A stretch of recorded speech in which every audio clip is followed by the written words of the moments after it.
Welcome to It's Me or the Dog. Since 2005, I've filmed over 150 episodes of my show around the world. And since that time, a lot of things have changed, including in the world of dog training. Though some of what you'll see is still relevant today, there are methods and equipment that I don't use now, including certain ways of dealing with dogs that show reactive or aggressive type behaviors, using vocal and sound diversion techniques, using sprays or removal as a correction, timeouts, tethering, head collars, and martingale-style harnesses. Behavioral and cognitive science has also evolved. For example, the idea of fixed pack hierarchies with dogs trying to take over as the head of the household has long since been disproven.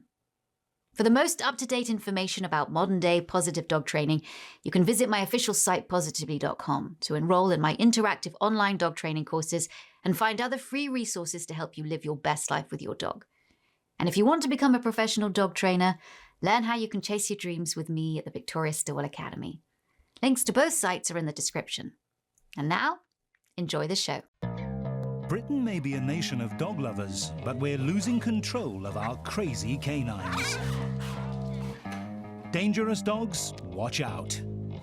Victoria Stilwell has arrived to instill some much-needed discipline. You are responsible for your dog, not just for his sake, but for the sake of the people around you too. What will she make of Pongo, a teenage tearaway who's on his final warning? He's trashed the house and its contents. He's boisterous, bad-tempered, and is a compulsive thief. Worst of all, he's bitten every member of the family. No! I feel we've got a dangerous dog here. I'd have him put down. How will the family cope with Victoria's zero-tolerance approach? Not like that at you!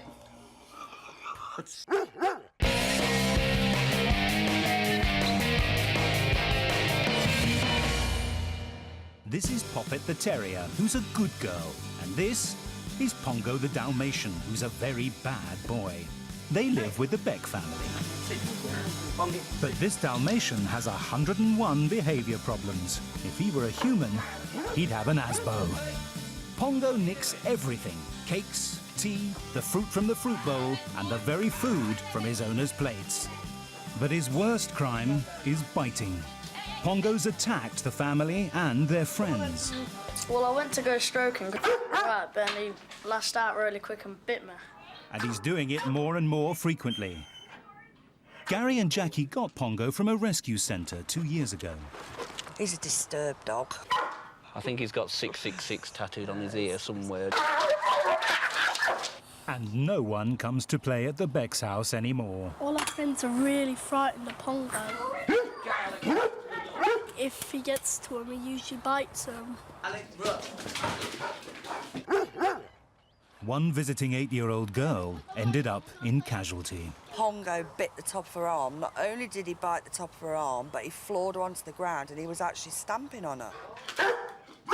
I would not be happy if my children went to somebody else's house and their dog was biting them. My dad keeps on saying he's got to go and that, and Mum don't want him to go.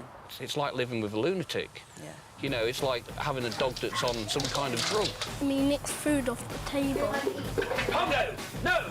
He keeps on moaning for stuff and you have to give it to him or I'll just snatch it out your hand. We call him a rob dog. If you're watching telly, you know how you put your coffee cup down on the table and he's there.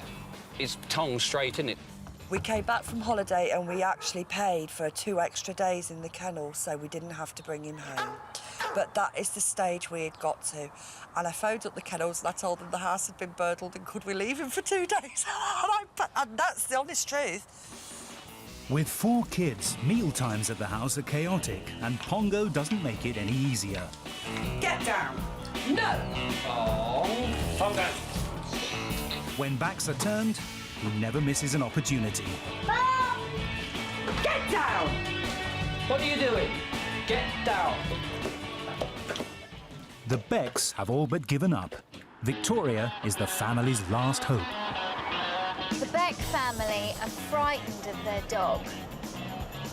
Pongo has learnt to intimidate them and now nobody stands up to him. That's a terrible situation and it's got to change. Victoria begins by finding out a bit more about Pongo's misdemeanours. He doesn't seem to know any boundaries, what he's allowed to do and what he's not allowed to do. He jumps on furniture, he steals food, he intimidates and bullies children when they've got something that he wants. He will use aggression to get his own way. When he does go for a walk, after 20 minutes, you're fed up because your arms are aching, your chest's aching. We take him to a field, we let him off and run around that, but you never know if he's going to come back. We can't carry on like this. You can get to the stage where you think, right, that's it. I feel we've got a dangerous dog here, and he just keeps on biting. I mean, if it was up to me, I'd have him put down. Don't want one of them. Pongo's behaviour around food is driving the family mad. As usual, he begs, bothers, and eventually steals. Pongo, no! Now you've got to watch your teas. But he's very good at distracting you. He'll go for your tea, so you lean forward like that, And then he'll he'll go go for the for cake. When you want him to have something, have you ever gone, oh, all right then? Oh, no! Pongo's such a brazen thief that Victoria is convinced that he's used to receiving tidbits. Not having it. Everybody, have you ever fed him from sitting down? Sat here. I know Yeah. you all have, and I've seen you all feeding from the table. Yep. Let's all put our arms up. Who's fed from the table or the seat? Hands up. Come on. Put that heart... Yeah, there you go. Pongo does whatever he likes, and if he wants to sit on the sofa, there's nothing Gary or Jackie can do about it. Come on, let's have you off here. I don't know if he'll go for me. Come on, off, down. Down. Gary makes continued attempts to get him off, but Pongo is having none of it. No. No, he's not going to go, Gary. Is he... Getting Pongo to do anything he doesn't want to is impossible. If the family persist, he often bites. He's even bitten the children. Come on, down. As Pongo becomes more agitated, Victoria is aware of his aggressive body language. And the tail stops wagging, the tail goes slower, and he looks at you, and he stares at you. You're going to be bitten. He's going to go for He's me going there. to bite. Victoria suspects that the family have been too heavy-handed with Pongo. This is a really serious question because I really need to know. Right. Has he ever had more than a little smack on the nose? Yes, I've punched him on the nose. Right. Because he went for me. He actually got my finger there, and if I hadn't had hit him, he would have gone like that and really ripped it. By the end of the day, Victoria feels she's beginning to see the real Pongo. First of all, you think that Pongo's a real bully. But what I see is a dog that's confused, and he understands nothing. The next thing is I see a complete inconsistency. Is he allowed up on the sofa? Is he not allowed up on the sofa? Come on, let's have you off here. Leave it. You missed that bit. The thing that really, really concerns me, though, is when you hit a dog, what do you expect? No! Naughty. Aggression begets aggression. Oh, don't bite me. They are going to have to change everything that they do with Pongo. I mean, everything. This is a mammoth task. The next day, Victoria lays down the law. You do not hit your dog in any way, shape, or form. All aggression stems from fear. If I'm like that at you, Yeah. Yeah. immediately, what is this person going to do to me? Pongo is one out-of-control mutt. For 2 years, he's run rings round the family, both inside the house and out. 1, 2, 3, 4.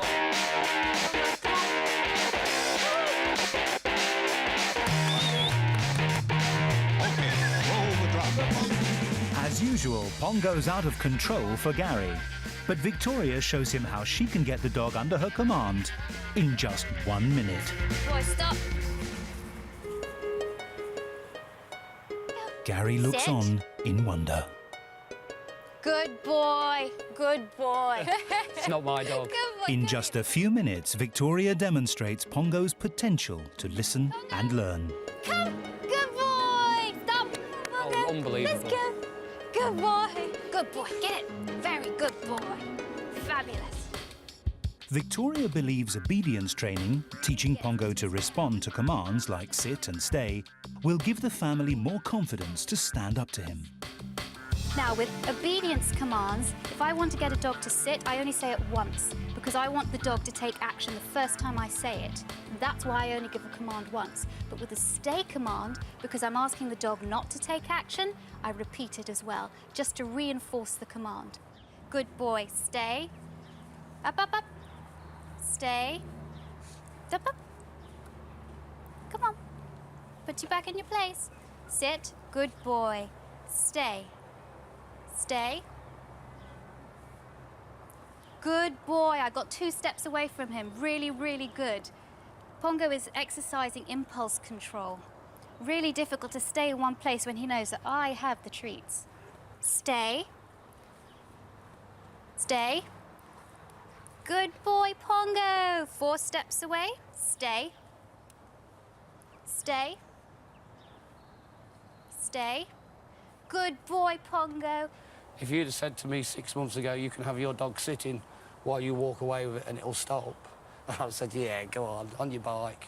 It's brilliant. It's just lovely to see. Good boy. Dalmatians Good are a stubborn boy. breed and respond better to positive training rather than just being scolded. There's going to be With kids less getting chance bitten, of it's being especially important that the Becks get it right. Pongo needs to know his boundaries. He needs to know what's black and what's white, what he can do and what he can't do. There needs to be consistency. And with consistency, there'll be less confusion. Pongo will be happier, more relaxed. Hopefully, that will make him more confident around people. There's going to be less chance for him to bite, because at the moment, he's biting a lot. And the more a dog rehearses a type of behavior, the more deeply ingrained the behavior becomes. If you take away his ability to perform that behavior, he performs it less, and therefore that behavior goes into extinction. Victoria believes that Pongo is boisterous and disobedient due to a lack of routine. Pongo doesn't have set meal times, so he steals whenever the urge takes him, and he doesn't get enough exercise either. It's time to unleash the dog clock. Pongo ideally should be walked 3 times a day. 2 small walks and then 1 middle of the day walk where he can run. If Pongo's not stealing their food, he's hogging their sofa. It's time to get him off it. The Becks even bought him a sofa of his own, which he destroyed, and now he won't get off theirs. We have to establish whether you and the whole family want Pongo on the sofa or you don't want Pongo on the sofa. No, we don't want him on the sofa. You've been very inconsistent. One time he's loud up on the sofa, good boy, and then you tell him to get off. It's very confusing for him. Yeah. Get up, Gary. Get up right now. Get up. No, sit down. No, you can sit down. No, you can't sit down there. Get up. Yeah, yeah. That's what it's like. Can I or can't I sit here? Yeah. What you've been doing is that you've been doing it in a confrontational way. Get off the sofa. Get down. Just try it. I just want you to get up. Just walk out. Say, Pongo, let's go. Pongo, come on. Come on, Pong. Come on, Pong. Get on the floor. Sit on the floor.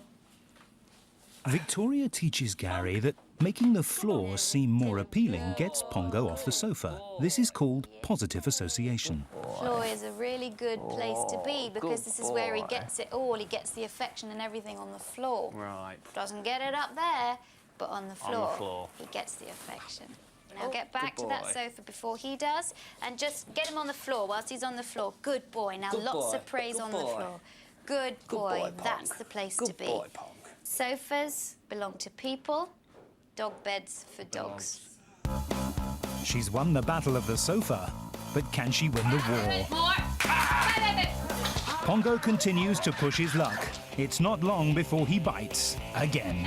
Okay, get him out. And things take a turn for the worse for poor old Pongo. Animal behaviourist Victoria Stilwell has had her work cut out with demonic Dalmatian Pongo. As well as hogging the sofa, biting the kids and intimidating the entire family, he's a compulsive thief. Dalmatians are renowned for their greed. They have limitless appetites and given the chance will eat until they're ill. So Victoria gets the whole family to start making things easier for Pongo. Okay. Look at it, how succulent and delicious it is. But do you know what? You're not allowed to eat it. You're not allowed, Temptation. But this is what Pongo goes through every day when you have food close to him. Do you know what? A dog has, on average, 200 million scent receptors in their noses. What might smell nice to you smells incredible to a dog. From now on, when you guys have got something to eat in here, Pongo stays in the other room. So I'm going to give you a reward for your good behaviour. Eat the cake. Oh, yeah. Having corrected the family's bad behaviour, it's time to sort out Pongo's. To address Pongo's stealing, Victoria uses her tried and tested sound aversion technique to startle Pongo just as he's about to snatch and grab. Good boy, good boy, good boy. And then praise when he resists. Boy. Right, now the sound. That's it, good boy. Good boy, Pong. It works at first, but Pongo, being true to his breed, soon learns to listen to his stomach instead. It's time to turn up the volume.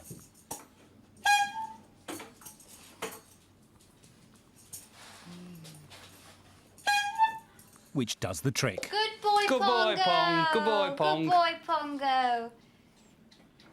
But Pongo often waits till there's no one around to pounce.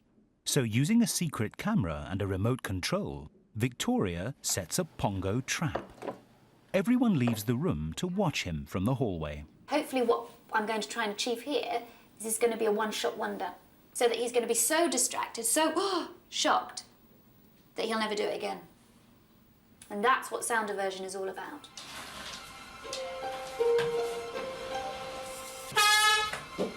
That actually made him jump then. Yeah.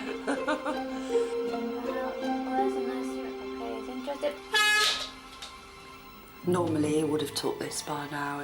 It would have been gone and the plate would have been on the floor. No, but learn from the first time, because if you notice, it wasn't paws on the table. Jumped again, yeah. That's why sound aversion works. It's got to be powerful enough to go, oh, I'm not doing that again. Now Pongo's under control at home, Victoria wants Jackie to learn how to keep him in line out on the lead. A harness will make him easier to restrain, and Victoria's got a technique to stop him pulling. If he does pull you, you're going to walk in the other direction. His pulling is being reinforced because each time he pulls, he still gets to where he wants to go. Yeah. If you change the picture and make it that each time he pulls, he gets to go in the other direction, that's not so pleasurable for him. Victoria demonstrates. Okay, let's go, good boy. Let's go, good boy. Let's walk in the other direction. Okay, come on. Good boy. Dalmatians were bred to run alongside horse-drawn carriages, so need a lot of exercise. The Becks will have to walk him more than they're used to. So far, Pongo's responding well to training. But his most frightening habit is yet to be addressed. Biting. Victoria explains to Jackie and Gary why hitting him has made it worse. If a hand keeps on slapping him on the nose all the time, like that, okay, get off, Pongo, or whatever, he's going to get used to this bloody hand. What's it? Blooming hand. Get this hand off. Get this hand off. And then a child comes along to come and stroke him. It's the same kind of hand coming along. Do you know what? The last time that hand... Whose fault was that in the end? Pongo? Not really. Kids? No way. Owners? Yes. No, he's there. Alex, look. He's bitten the family, but worse still, he also bites visitors. Victoria's got a technique she wants to try. The technique that we're going to use here is called counter-conditioning. And that means that you condition the dog to see something that was previously fearful to him as something pleasurable. So you basically change his view of people. So actually not scary when they come in, that new people coming to the house gives him pleasure. All visitors must enter armed with treats, which they throw in Pongo's direction, avoiding direct eye contact with him. Do your right now. There you go. Go. Good boy. Chuck chicken at him. There you go. Beautiful. Lovely. Let him come and sniff. Chuck chicken now. That's it. Lovely. And then just chat. Don't look at him. If he comes up to sniff you, don't worry. He's not going to do anything. The technique is going well until Pongo takes a sudden dislike to Ryan, one of the visitors. Hey! Okay, get him out. Come on. Get him out now. What just happened was a completely unprovoked attack. You can make him sit, you can make him come to you, you can work him, you can give him lots of exercise. You can do all of these things that we know help dogs that suffer with this kind of problem. But he still remains unpredictable. Most people are frightened by noisy, barking dogs, but Pongo's far more dangerous because he gives no warning and goes straight to bite. It's very worrying. Victoria sits down with Gary and Jackie for a crisis meeting. When you're talking about biting, I cannot give you any guarantees that this dog will not bite again in the future, even with everything in place. And that's the thing that you have to understand. If you castrate along with behaviour therapy, you might see a change. We're hoping you see a change. We've got to the stage where that's it. You go into the vets and we're going to have you put to sleep. You're the owners, you're the ones that makes the decision. I don't think Pongo should be put down. I really don't think Pongo should be put down. No, we don't. But you get to the... It's like you're living on the edge all the time. Is he going to be good today? Or is he going to be evil today? I know. The next day, Pongo goes to the vets.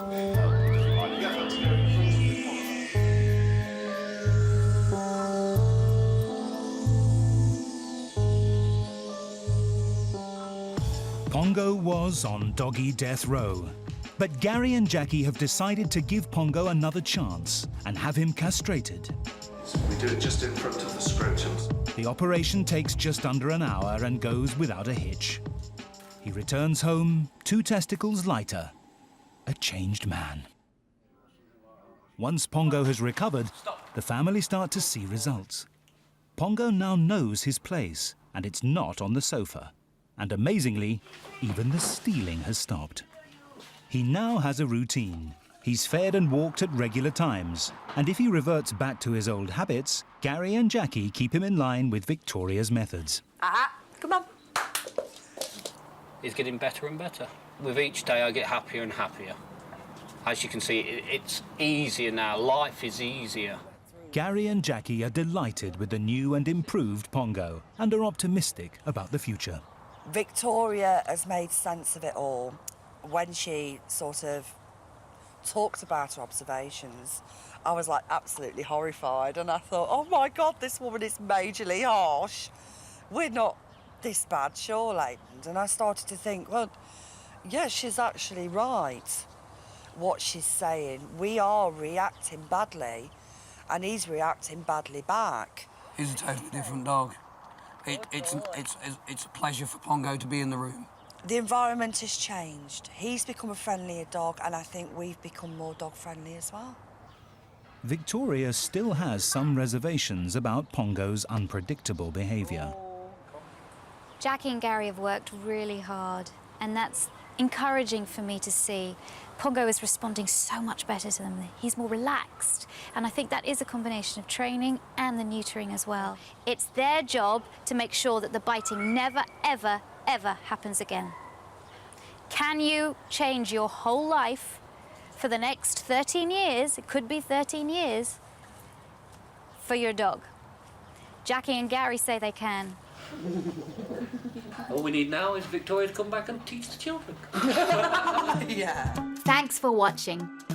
If you love It's Me or the Dog and want more dog training tips and tricks, visit my official site positively.com. And if you're interested in learning more about becoming a dog trainer, check out the Victoria Stilwell Academy. Links to both sites are in the description. I'll see you online.